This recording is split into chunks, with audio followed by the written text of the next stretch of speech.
जय अम्बे गौरी मैया जय श्यामा गौरी। जयकारा शेरा वाली दा बोल सांचे दरबार की जय। सभी को नवरात्रों की हार्दिक शुभकामनाएं। तो फ्रेंड्स 22 सितंबर दिन पड़ रहा है सोमवार का। इस दिन से शारदीय नवरात्रि की शुरुआत हो रही है और पूरे 10 दिन की नवरात्रि हैं इस बार। माता की सवारी हाथी है जो कि बहुत ही शुभ और अच्छा मानते हैं। तो हमें माता के पहले दिन की स्थापना कैसे करनी है, तो घट स्थापना का शुभ मुहूर्त क्या है, संपूर्ण जानकारी आपको देने वाली हूँ। तो प्लीज़ वीडियो को पूरा देख लीजिएगा। तो सबसे पहले 22 सितंबर सुबह में आप जल्दी उठें और घर की साफ़ सफाई देखिए। अमावस्या के दिन आपको डीप क्लीनिंग करनी है, पूरे घर में गंगा जल छिड़कना है। सुबह में आप स्नान के बाद उत्तर या पूरब दिशा में चौकी लगाएंगे। तो चौकी लगाने से पहले वहाँ पर आपको एक कोई स्वास्तिक या शुभ चिन्ह बना लेना है। आप हल्दी से, रोली से, जो आपके पास हो आप उससे जो है स्वास्तिक बना सकते। इसके बाद लकड़ी की चौकी हमको लेनी है और उस पर बिछाना है लाल गुलाबी रंग का कपड़ा, क्योंकि लाल गुलाबी रंग माता को बेहद प्रिय होता है। अच्छा, जो लोग भी मिट्टी की कलश स्थापना करते हैं उन्हें ध्यान रखना है कि जैसे सोमवार को नवरात्रि शुरू हो रहे हैं तो रविवार के दिन जो है मिट्टी का कलश खरीद के ना लाएं। मिट्टी की कोई भी चीज़ रविवार और मंगलवार को नहीं खरीद के लानी चाहिए। और अगर आप मिट्टी का कलश ला रहे हैं तो उसे आप लाके एक दिन पहले ही पानी में भिगो के रख दें, जिससे जितना पानी उसे सोखना होगा वह सोख लेगा। कलश भरने के बाद आपका पानी कलश में समाप्त नहीं होगा, ठीक है। तो यहाँ पर हमने पूजा की सारी सामग्री रख ली है। और देखिए, सभी को नवरात्रि के पहले दिन सर धोकर स्नान करना चाहिए, तभी आप घट स्थापना करेंगी, तभी आप व्रत का संकल्प लेंगे पूरी तरह से शुद्ध होने के बाद। मान लीजिए अगर आपके यहाँ कोई अलग नियम है तो फिर आप अपने घर की परंपरा के हिसाब से कर सकते हैं, लेकिन ध्यान रखें कि अमावस्या के दिन बाल नहीं धोए जाएंगे। अब देखिए, सारी सामग्री हमने एक जगह इकट्ठी कर ली है और आसन बिछाकर हम बैठ गए हैं। बिना आसन के पूजा नहीं की जाती है। अगर आप महिला हैं तो सर ढक के ही आप पूजा की शुरुआत करेंगी। और अगर आप सुहागिन महिला हैं तो पहले आप खुद का श्रृंगार करें, उसके बाद माता का आह्वान करें, माता की स्थापना करें। तो देखिए, यहाँ पर मैं चौकी पर सबसे पहले चावल का आसन देते हुए माता रानी को विराजमान करेंगे। और माता की फ़ोटो अगर ख़राब हो गई हो तो आप उसे बदल लें, नई ले लें। नहीं तो आपके घर में जो पहले से फ़ोटो या मूर्ति है आप उन्हीं का पूजन करें। बस ध्यान रखें, अगर आप नई फ़ोटो या मूर्ति ला रहे हैं उसमें शेर का मुख बंद होना चाहिए, ठीक है। खुले मुख वाले शेर की फ़ोटो घर के लिए शुभ नहीं मानी जाती है। कहते हैं इससे घर में कलह क्लेश बढ़ता है। तो देखिए, यहाँ पर जो मैं सबसे पहले जो है चावल का आसन देकर माता रानी को स्थापित करूँगी। उसके बाद जो है चावल का आसन देकर ही हमने यहाँ पर गणेश जी की मूर्ति स्थापित कर लिया है। अगर आपके पास गणेश जी की मूर्ति ना हो तो आप एक सुपारी के ऊपर कलावा लपेट के गणपति जी की स्थापना कर सकते हैं। इसके बाद जो है हम चावलों से अष्टदल कमल बनाएंगे। तो आप चाहें तो खाली एक मुट्ठी चावल की ढेरी करके ही उसके ऊपर कलश की स्थापना कर सकते हैं। कलश आप मिट्टी का, पीतल का, तांबे का, चांदी का लें। स्टील का कलश हमें अवॉइड करना चाहिए। अब कलश की कंठ पे जो है हमें मौली लपेटनी होती है। रोली कुमकुम से इस कलश के ऊपर जो है स्वास्तिक बनाएंगे। नोट कर लीजिए कलश स्थापना का शुभ मुहूर्त। तो 22 तारीख की सुबह में 6:09 से लेके 8:06 तक का पहला शुभ मुहूर्त है। दूसरा जो शुभ मुहूर्त है वो अभिजीत मुहूर्त है, जो कि 11:50 से लेकर 12:38 तक है। तो यह दोनों मुहूर्त बहुत ही शुभ हैं कलश स्थापना के। अगर शुभ मुहूर्त में की जाए तो बहुत ही अच्छा माना जाता है। अच्छा, एक सवाल जो आपके मन में होगा, क्या हम बिना व्रत किए कलश की स्थापना कर सकते हैं? तो हाँ जी, बिल्कुल। आप शुद्ध और सात्विक रहते हुए कलश की स्थापना कर सकते हैं, अखंड ज्योत जला सकते हैं और माता की खेतरी भी बीज सकते हैं, यानी ज्वारे बो सकते हैं। बस आपको पूर्ण रूप से शुद्धता, पवित्रता का ध्यान रखना होगा। तो इसके बाद देखिए, यहाँ पर जो है हम कलश में सबसे पहले गंगा जल डाला और साफ़ ताज़ा जल से हमने कंठ तक भर लिया है जल से। इसके बाद सिक्का, सुपारी, हल्दी की गांठ 2 इलायची, 2 लौंग और ध्यान रखें टूटी फूटी लौंग ना हो, फूल वाली लौंग होनी चाहिए। इसके बाद हम अक्षत डालेंगे और कुछ भी मीठा हमें डालना है तो 1 बतासा हम डाल लेंगे। आप चीनी या मिश्री भी डाल सकते हैं।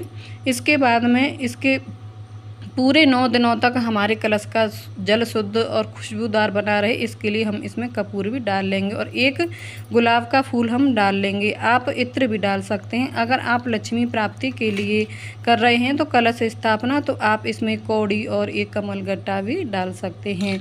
इसके बाद जो है हमने यहाँ पर आम के पत्ते लेंगे, अशोक के भी ले सकते हैं और डंडी के साथ ही हमें लेने हैं और इनको भी हमें कलश में ही डाल देना है। आम के पत्ते पे जो टीका चंदन हल्दी का कुमकुम का टीका लगाएं और 1 जटा वाला नारियल पानी का हमें लेना है। इसके ऊपर आप लाल चुनरी लपेट सकते हैं, कलावा लपेट सकते हैं, नारियल पर स्वास्तिक बना दें। अब इसका मुख हमें पूजा करने वाले की तरफ रखना है। आप चाहें तो ऊपर की तरफ भी रख सकते हैं, बस ध्यान रखें कि नारियल का मुख कलश के अंदर नहीं होना चाहिए। डिटेल वीडियो कलश स्थापना की मैं आपके साथ जल्द ही शेयर करूँगी और आपको लिंक भी दे दूँगी। तो कलश स्थापना के बाद आपको यहाँ पे झाड़ू नहीं लगानी है, इस बात का ध्यान रखिएगा। पूरे 9 दिनों तक हमें साफ़ कपड़े से वहाँ पे सफाई करनी है। और देखिए, अगर आप कलश की स्थापना कर रहे हैं तो अखंड ज्योत जला रहे हैं तो थोड़ी बहुत देर के लिए किसी काम से आप जा सकते हैं घर से बाहर, लेकिन पूरे दिन पूरी रात्रि के लिए आपको ताला लगा के कहीं नहीं जाना है, इस बात का ध्यान रखें।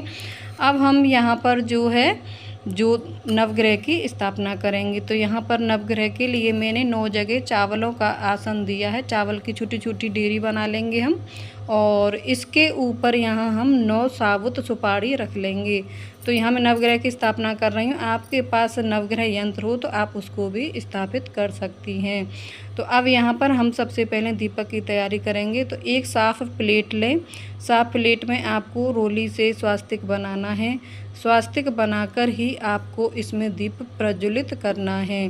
तो आप चाहें तो अखंड ज्योति भी जला सकते हैं, आप चाहें तो सुबह शाम भी दीपक जला सकते हैं, लेकिन पूजा के लिए दीपक आपको अलग जलाना है और आरती के लिए आपको अलग दीपक लगाना, इस बात का ध्यान रखिएगा। पूजा करने वाले दीपक को आपको एक जगह से नहीं उठाना है।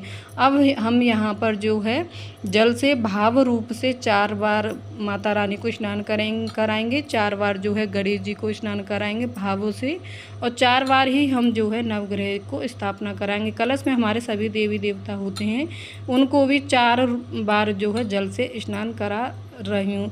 आप चाहें तो पंचामृत से भी पहले दिन आपको स्नान करा सकते हैं। स्नान कराने के बाद इस जल को आपको पूरे घर में छिड़कना है। आप चाहें तो एक फूल लेकर भी 4 बार जल छिड़क के आप जो है स्नान करा सकते हैं। अब स्नान कराने के बाद यहाँ मैं जो है गणेश जी को रोली से तिलक करूँगी। तो यहाँ माता रानी को तिलक करेंगे। माता रानी के जितने 9 स्वरूप हैं उनको भी हमें तिलक करना है।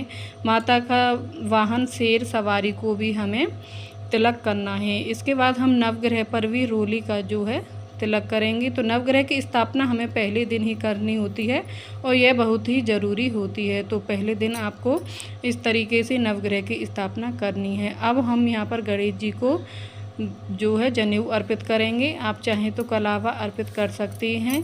यहाँ मैंने गणेश जी को जनेऊ अर्पित किया है और माता रानी को जो है हम लाल चुनरी पहना देंगे। तो माता रानी को लाल चुनरी पहना सकते हैं। अगर पहले दिन आप चुनरी ना ला पाएँ, आपके पास ना हो, तो आप कलावा रूपी भी जो है वस्त्र माता को पहना सकते हैं। फिर बाद में दूसरे तीसरे दिन जो है चुनरी अर्पित कर सकते हैं। आप घबराएं ना, जो जैसे भाव सच्चे मन से हृदय से आप पूजा करें, माता रानी उसी से जो है खुश हो जाती हैं। तो यहाँ पर मैंने नवग्रह को भी कलावा रूपी वस्त्र जो है अर्पित कर दिए हैं। तो छोटे छोटे जो है कलावे के टुकड़े लेकर 9 ग्रह को आपको कलावा रूपी वस्त्र अर्पित करना है। अब हम अर्पित करेंगे अक्षत यानी कि साबुत चावल। एक बात का ध्यान रखें कि पूजा में आपको मैं हर बार बता दी हूँ कि टूटे चावलों का प्रयोग नहीं करना है। तो हम यहाँ गणेश जी के ऊपर, माता रानी के ऊपर, कलश के ऊपर और दीपक का भी हमें पूजन करना है। आप अखंड ज्योत जला रहे हैं तो भी पूजन करना है, सुबह दीपक जलाते हैं उसका भी आपको पूजन करना है। तो यहाँ मैंने सबके ऊपर चावल अर्पित कर दिए। अब यहाँ पर मैं बोऊंगी ज्वारे। तो ज्वारे बोने के लिए आप मिट्टी का पात्र भी ले सकते हैं, नहीं तो आप जो है एक प्लेट या थाली ले सकते हैं। सबसे पहले आपको उसका पूजन करना है। तो रोली से, हल्दी से जो है आपको पहले चारों तरफ पूजन करना है और उस प्लेट में आपको स्वास्तिक बनाकर मिट्टी लेनी है। मिट्टी को पहले आप पीस लें बारीक से, उसके बाद जो है आपको जौ बोनी है। जौ बोने की वीडियो भी मैं आपको साथ अलग से शेयर करूँगी, जिससे आपको आसानी हो जाएगी। तो जवारे बोते समय एक बात का ध्यान रखें कि आपको एक दिन पहले उनको पानी में भिगो देना है, जिससे आपके जवारे अच्छे उपजेंगे।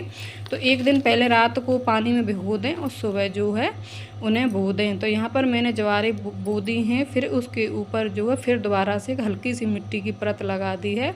अब इसमें हम थोड़ा थोड़ा जल हाथ में लेकर जो है इस तरीके से छिड़क देंगे। इनका भी आपको जो है रोली, चंदन, फूल लेकर पूजन करके स्थापित करना है। यह भी आपको पहले दिन ही पूजा जो है ज्वारे बो जाते हैं और ज्वारे की पूजा की जाती है। 9 दिनों तक आपको उनको माता रानी के पास यहीं इसी तरीके से रहने देना है। अब हम माता को भोग अर्पित करेंगे। तो माता का सबसे प्रिय भोग होता है बतासे का। तो यहाँ मैंने बतासे अर्पित किए हैं। आप चाहें तो दूध खोए से बनी मिठाई भी अर्पित कर सकते हैं और मौसमी फल, केला, सेब अर्पित कर सकते हैं। वैसे तो केला 12 महीने में आपको मिल जाते हैं, तो यहाँ मैंने केला जो है माता रानी को चढ़ा दिए हैं। अब हम यहाँ पर जो है माता रानी को स्वाग सामग्री अर्पित करेंगे। आप चाहें तो 5, 7, 16 सामग्री माता रानी को सुहाग की ज़रूर से चढ़ाएं। तो अगर आप पहले दिन ना चढ़ाएं तो बीच में भी जो है चढ़ा सकती हैं। अब हम यहाँ पर माता रानी को लगाएंगे भोग। तो आपको पान का पत्ता लेना है। पान के पत्ते के ऊपर आपको बतासा, 2 लौंग, सुपारी और 2 इलायची रखकर माता को आप जो है भोग लगाएंगे। यह भोग आपको, आप चाहें तो पूरे 9 दिन लगा सकती हैं और आप चाहें तो पहले परवा और अष्टमी और नवमी पूजती है तो नवमी के दिन भी आपको ज़रूर लगाना है। तो अब यहाँ पर हम भोग लगाने के बाद पानी से जो है आचमन करा देंगे। आचमन कराने के बाद हम करेंगे आरती। तो यहाँ मैंने लौंग कपूर से माता की आरती की है। आरती का दीपक भी आपको एक प्लेट में अलग से रखना है। तो प्लेट में दीपक रखकर थोड़े से चावल फूल ना हो तो चावल रखकर भी आप इस तरीके से आरती कर सकते हैं। पहले आप गौरी गणेश भगवान की आरती करेंगे, फिर माता रानी की आरती करेंगे। आप चाहें तो दुर्गा सप्तशती का भी पाठ कर सकते हैं, माता रानी के महामंत्रों का भी पाठ कर सकती हैं। आप चाहें तो 9 दिनों की माता रानी की कथा आती है, उनका भी आप पाठ कर सकती हैं। दुर्गा सप्तशती का पाठ हमें कैसे करना है उसकी वीडियो में आपके साथ डिटेल में करूँगी। तो यहाँ मैंने गाय के गोबर के उपले का कंडा लिया है, उसको मैंने अच्छी तरह से आंच पर पका लिया है। तो अब यहाँ पर जो है मैं हवन कर रही हूँ। तो हवन जो है अगर हम 9 दिन का व्रत रख रहे हैं तो 9 दिन हमको रोज़ाना इसी तरीके से हवन करना है। तो सबसे पहले हम गौरी गणेश की आहुति देंगे, उसके बाद जो है हमें नवग्रह की आहुति देनी है, फिर हमें अपनी कुल देवी की माता की आहुति देनी है, फिर जो हमारी प्रधान देवता है माँ भगवती दुर्गा उसकी हमको आहुति देनी है। माता रानी के 9 नाम 9 स्वरूप को लेकर हम जो है 2 लौंग का जोड़ा जो है उन्हें चढ़ा सकते हैं। इससे माता रानी का रोज़ाना आप 9 देवी स्वरूप का नवदुर्गा माता का भोग लगा सकती हैं। जो हमने पान के पत्ते पर भोग लगाया है उसको भी जो है हम पान का एक बीड़ा बनाकर जो है इसी हवन में माता को भोग देंगे।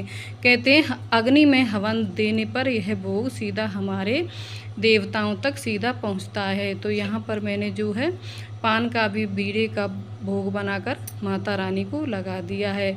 इसमें थोड़ा सा मॉइस्चराइज़र होता है तो चटक करेगा, तो कोई बात नहीं है। अब थोड़ा सा घी डाल दें और कपूर थोड़ा सा डाल दें, तो इससे जो है ये आसानी से अग्नि में प्रज्वलित हो जाएगा। तो अब हम जो है हवन करने के बाद आचमन कराएंगे। तो यहाँ हमें माता रानी को अग्नि का घी में ही आचमन कराना होता है। तो घी में आचमन कराने के बाद हम थोड़ा सा हाथ में जल लेकर चौकी के चारों तरफ घुमाते हुए दीपक के पास जो है जल को छोड़ देंगे और हाथ जोड़कर माता रानी से पूजा में रही हुई कमियों के लिए क्षमा याचना करेंगे। और हाँ, हमें दक्षिणा जरूर से अर्पित करनी है। दक्षिणा से क्या होता है, जो कि पूजा में कमी रह जाती है वह पूरी हो जाती है। तो यहाँ पर जल चढ़ाते गौरी मैया जय श्यामा गौरी, तुम्हें कौन इस दिन ध्यावते शरी ब्रह्मा शिवरी। ओम जय अम्बे गौरी। बोलो अम्बे मात की जय, जगदम्बे मात की जय। सांचे दरबार की जय, तेरी सदा ही जय हो। जयकारा शेरा वाली दा बोल, सांचे दरबार की जय। तो इस तरह से घर के सभी सदस्यों के साथ मिलके आपको पूजन आरती करनी है और अपनी चुनरी का लेकर माता को चरण स्पर्श करें। आखिरी में आप माता को सिंदूर लगाएं और जो सिंदूर आप उंगली में बच जाता है उसे आप अपनी मांग में ज़रूर लगाएं और जो भी भोग प्रसाद आपने रखा है वह भी घर के सभी सदस्यों में बांट दें। चौकी के पूरे 9 दिनों तक हटाई नहीं जाएगी, बाकी सामग्री आप ऐसे ही रहने दें। शाम को भी आपको दिया जला के आरती करनी है, भोग लगाना है। तो आई होप आपको आज की वीडियो पसंद आई होगी। वीडियो अच्छा लगा हो तो लाइक करें, शेयर करें, कमेंट ज़रूर ही करना। चैनल को सब्सक्राइब कर लेना और बेल आइकन को प्रेस कर देना ताकि आने वाली वीडियो की नोटिफिकेशन आपको सबसे पहले मिल सके। तो मिलती हूँ नेक्स्ट वीडियो में, तब तक के लिए राधे राधे, जय श्री कृष्ण।